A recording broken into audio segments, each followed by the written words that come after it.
Okay, thank you and good afternoon, RB, and thank you, Chair, for the opportunity to speak this afternoon.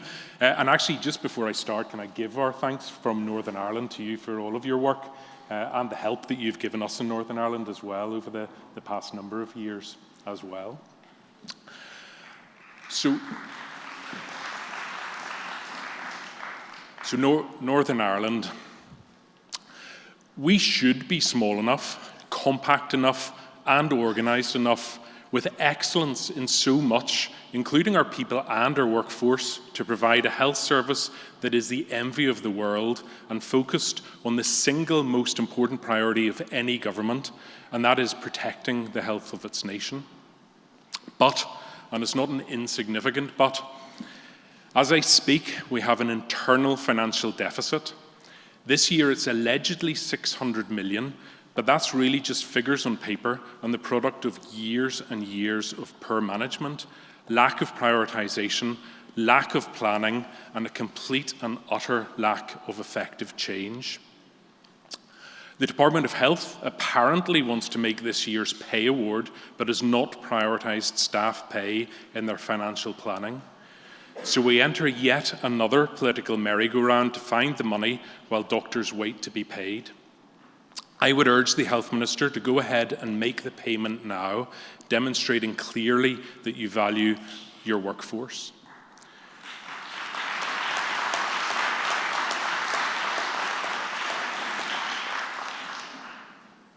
The largest trust in Northern Ireland is now in special measures over yet another crisis that could have been avoided by addressing issues instead of letting them fester.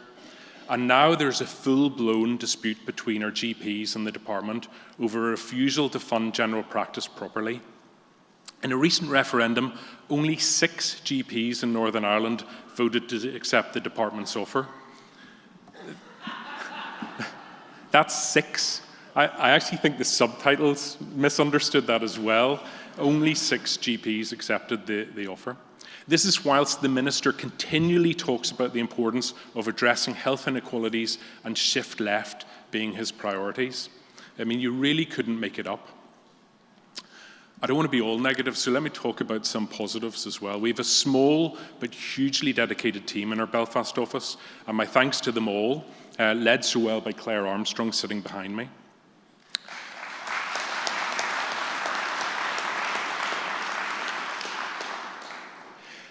They too are pushed like never before and have helped us achieve some very significant improvements for doctors and medical students over the past year. Our consultants settled their pay dispute from last year following some hard-fought gains and taking the consultant body in Northern Ireland to the brink of their first ever strike action. They've agreed a number of other mitigations, including importantly on pensions and also on partial retirement. But this has created yet another waiting list in Northern Ireland, with many more doctors applying for this than there's the capacity to process. It's now sitting at about 2 years, we're told. Our medical students have made very good progress increasing their travel allowance and have also welcomed the introduction of graduate entry loans to those studying in Magee. We've been lobbying MLAs across all parties on the issue of student finance and the huge debts that our students are facing. This year, we see the first cohort of students graduate from the Graduate Entry Medical School at Magee University, something that BMA has campaigned very strongly for. We only hope that these students will choose to stay and work in Northern Ireland, because at the minute, we're not protecting or producing a future workforce. Our recent career intention survey found that over 50% of the medical students in Northern Ireland plan to leave. This simply must change. Our resident doctors reached a pay deal in late December, which was accepted at referendum with 94% voting to accept. The deal sees resident doctors in Northern Ireland receiving an additional 4.05% on their 23-24 pay scales, with a back pay payable from the 1st of April 2023. So again, delays, but a success. Contract negotiations have now commenced for a new contract. Very importantly, and after a tenacious fight led by the chair, Fiona Griffin, BMA has also secured an agreement on the unfair strike deductions debacle with reimbursements which will be taking place this month.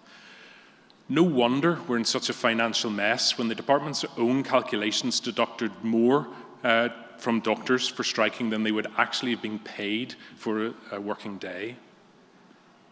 Our SAS doctors have also agreed the pay uplift from last year, but hugely frustratingly are also still negotiating on a number of contractual non-pay asks, and this work is ongoing. And finally, our GPs, as I mentioned earlier, they're in dispute with their department over the derisory and insulting offer this year.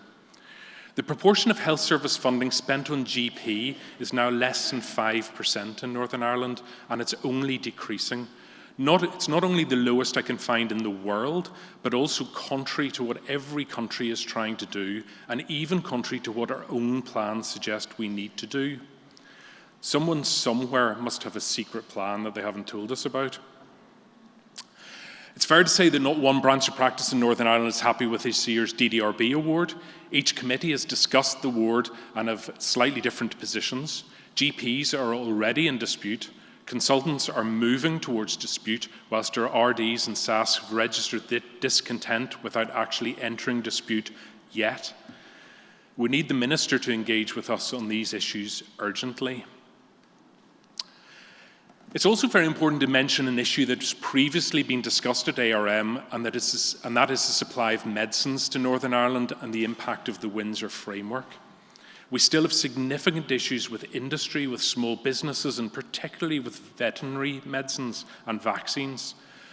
Very fortunately, though, we do not have an issue with the supply of human medicines, and this is directly as a result of our professional input, our discussions, our interactions, and our influence with our European counterparts, and the strong input and lobbying from a very influential group of members of RB.